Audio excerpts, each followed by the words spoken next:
Hello children. Today my lesson is on informal letters. There are two types of letters. They are formal and informal.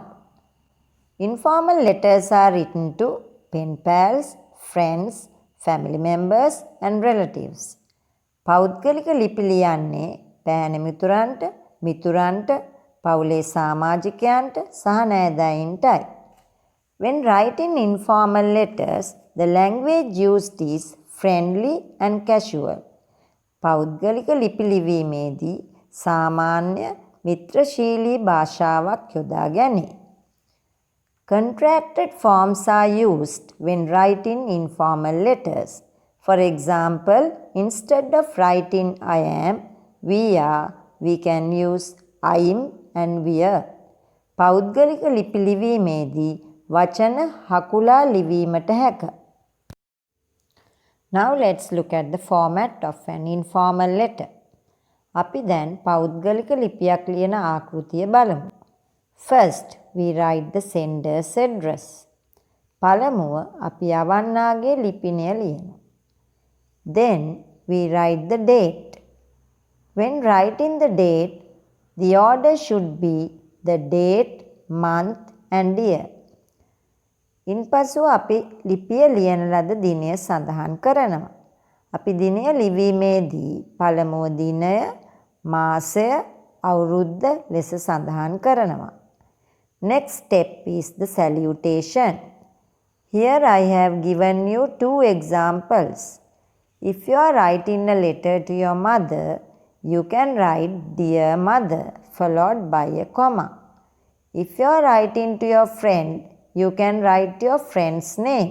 For example, Dear David followed by a comma.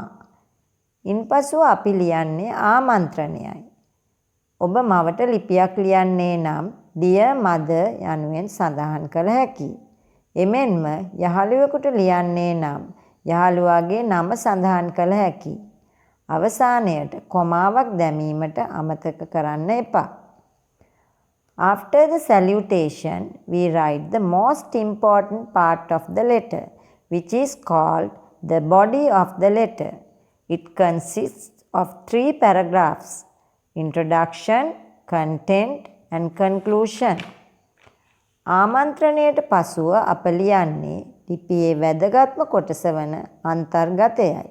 එය ඡේද 3කින් සකස් කළ හැක. Next part is the closing. There are many ways of closing a letter. Some examples are with love followed by a comma, yours lovingly followed by a comma.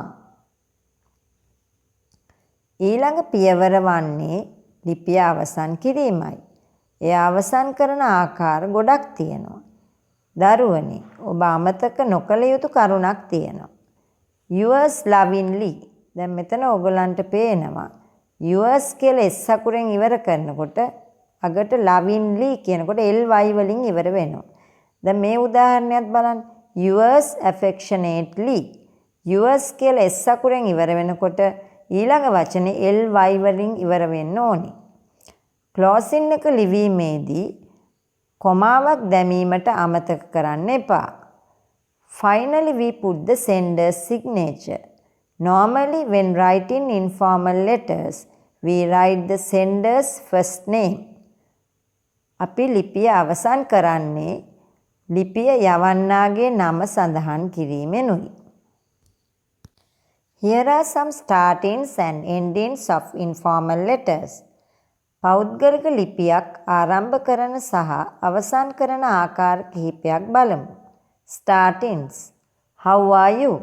I hope you are fine. How are you? I am keeping fine. How are you getting on? I hope you are keeping fine. Endings. Give my regards to all at home. Please reply soon. Give my regards to your parents. I am looking forward to hearing from you soon. As I have written enough for today, let me wind up wishing you happiness now and always. Now let's do an activity. I'll read the question. Write a letter to your uncle about an educational trip you went recently. Use about 150 words. ඔබ මෑතකදී ගිය අධ්‍යාපන චාරිකාවක් පිළිබඳව ඔබගේ මාමාට වචන 150ක පමණ ලිපියක් ලියන්න. Now let's look at the bullet points. When and where you went. With whom you went. Places you visited. What you saw. Things you did there. What you felt. Now let's start writing. First, the address. Number 37, Temple Road, Gampaha. Then let's write the date. 14th January 2021. Next, the salutation. Dear Uncle Pramod. Don't forget to put a comma after the salutation. Now let's write the body of the letter. Now let's write the introductory paragraph. For that we can write only a few sentences. We can write a starting, then the reason for writing the letter. Then we can take 2 bullet points. When and where you went, with whom you went. Now let's write a starting.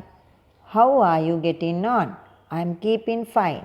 මම මීට පෙර ඔයගලන්ට ස්ටාර්ටින්ස් ටිකක් දුන්නා. ඒවෙන් කැමති එකක් ඔයගලන්ට තෝරගන්න පුළුවන්. Then the reason for writing. මේ ලිපිය ලියන හේතුව අපි ලියනවා. You can write like this. I am writing this letter to inform you about an educational trip I went recently. මම මේ ලිපිය ලියන්නේ මම ගිය අධ්‍යාපන චාරිකාවක් පිළිබඳව ඔබට දැනුම් දීමටයි. Then you can make use of the bullet points. When and where you went. When and where you went කියන එකේ තේරුම මොකක්ද දරුවනේ? when කියන්නේ කවද්ද? where කියන්නේ කොහෙද? මේ දෙකට පිළිතුරු සැපයුවම අපිට sentence එකක් ලියන්න පුළුවන්. You can start like this. I went to Nuwara on the 20th of December. Then the next bullet point. With whom you went. කා සමගද ගියේ. For that you can write like this. I went there with my class teacher, Mrs. Dilrukshi, and my classmates. Now let's move on to the second paragraph. We can make use of the next 3 bullet points. Places you visited, what you saw, what you did.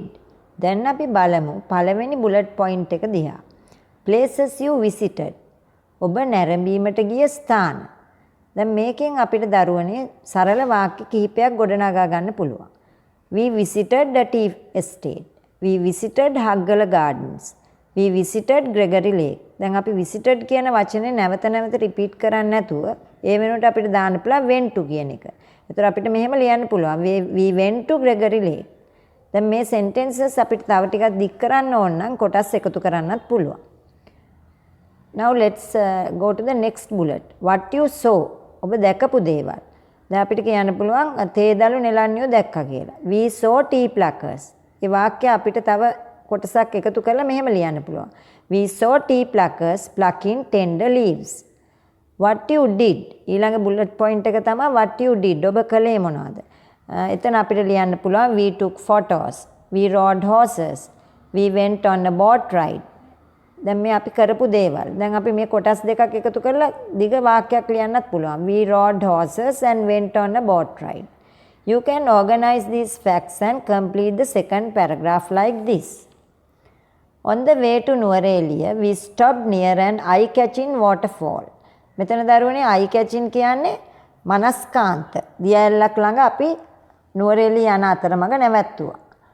අපිට ඒක opening sentence එක විදිහට ගන්න පුළුවන් දෙවෙනි ඡේදයේ. We reached Nuwara around 9 am. අපි නුවරඑළියට ළඟා වුණා 9ට පමණ. ඊළඟට දැන් අපි අර කතා කරපු sentences ටික පිළිවෙල කරලා මේ විදිහට ලියන්න පුළුවන්. Our first halt was a tea factory. දැන් අපි we visited the tea factory කියනවා වෙනුවට මම මෙතන පොඩ්ඩක් වෙනස් කරලා තියෙනවා. අපේ පළමු වෙනි නැවතුම උනේ තේ කර්මාන්ත ශාලාවක්. අපිට ඒක කියන්න පුළුවන් මේ විදිහට. Our first halt was a tea factory. දැන් ඔයගොල්ලන් දන්නවනේ බස් නැවතුම වලට කියනවා bus halt. දැන් නැවතුම කියන එකට අපි කියනවා halt කියලා. We also visited the tea estate. We saw tea pluckers plucking tender tea leaves. After lunch, we visited Haggala Gardens. There were beautiful flowers and huge trees. We took so many photos there. In the evening, we went to Gregory Lake. There, we rode horses and went on a boat ride. Now let's write the concluding paragraph. For that, you can make use of the last bullet point, what you felt. Then you write an ending. Now let's read the last paragraph. Everyone was excited and happy. It was an unforgettable journey. Give my regards to all at home. I'm looking forward to hearing from you soon. Let's write the closing. Your loving nephew followed by a comma, Hirushan. දැන් දරුවනේ ඔයගලන්ට තේරෙන්නේ නැති අන්තිම ඡේදය ලියනකොට අපි පාවිච්චි කළා අන්තිම බුලට් පොයින්ට් එක what you felt. එතන අපිට දැනුණ දෙයක් ලියන්න පුළුවන්. happy, excited ඒක අපි වාක්‍යයක ලියලා තියෙනවා ඔයගලන්ට පේනවා. ඒ වගේම ඒ අමතක නොවන ගමනක් කියලා අපිට කියන්න පුළුවන් it was an unforgettable journey. ඒ වගේම අපි ending එකක් මෙතන යොදාගෙන තියෙනවා මීට පෙර දුන්න endings වලින් එකක්. give my regards to all at home. ගෙදර ඉන්න හැමෝම මතක් කළා කියන්නේ. I'm looking forward to hearing from you soon. ඔබේ ලිපියක් එනකම් මම බලාගෙන ඉන්නවා. ඊට පස්සේ අපි අවසන් කරලා තියෙනවා ක්ලෝසින් එක ලියලා තියෙනවා your loving nephew.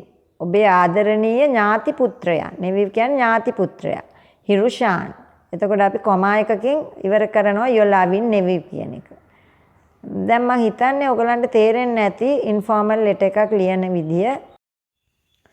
Either informal or formal letters are given under question number 14 in the GCE O-level paper. අපස සාමාන්‍ය පෙළ විභාග ප්‍රශ්න පත්‍රයේ පෞද්ගලික ලිපියක් හෝ රාජකාරී ලිපියක් 14 වෙනි ප්‍රශ්නයේ යටතේ ලැබේ. 10 marks are allocated for this question and the screen shows now the breakdown of marks. මෙම ප්‍රශ්නයට ලකුණු 10ක් වෙන් කර තිබෙනවා. මෙම ලකුණු 10 වෙන් කරන ආකාරය දැන් ඔබට තිරයේ දිස්වෙනවා. For content you get the maximum of 3 marks if all required points are included. අවශ්‍ය සියලු කරුණු ලියා තිබේ නම් අන්තර්ගතයට උපරිම ලකුණු 3ක් ලැබෙනවා. මෙහිදී ප්‍රශ්නයේ දී තිබෙන bullet points සියල්ලම ආවරණය කිරීමට උත්සාහ ගන්න. එවිට ඔබට අන්තර්ගතයට උපරිම ලකුණක් ලබා ගැනීමට හැකි වේවි. 3 marks are given for language. Grammar, which is the heart of a language, is checked here. භාෂාවක හදවත තමයි ව්‍යාකරණ කියන්නේ. ඔබ නිවැරදි ව්‍යාකරණානුකූල වාක්‍ය ලියා ඇතනම් ඔබට උපරිම ලකුණු 3කට යා හැකියි. 2 marks are credited for organization. Correct format of the letter and meaningful paragraphs should be written to obtain the maximum marks. සංවිධානය සඳහා ලකුණු 2ක් වෙන් කර තිබේ. මෙහිදී ලිපියේ නිවැරදි ආකෘතිය සහ අර්ථවත් ලෙස ඡේද වෙන් කර තිබේ නම් උපරිම ලකුණු ලබාගත හැක. 2 marks are allocated for mechanics of writing. You should write clear handwriting, correct spellings and punctuation marks. ලිවීමේ යාන්ත්‍රණයට ලකුණු 2ක් වෙන් කර තිබේ. මෙම ලකුණු 2 ලබා ගැනීමට නම් ඔබ පැහැදිලි අත්අකුරු, නිවැරදි අක්ෂර වින්‍යාසය සහ විරාම ලකුණු භාවිතා කළ යුතුය. Dear students, try to get all the 10 marks for this question. Now we have come to the end of the lesson. Goodbye children, until we meet again with another English lesson.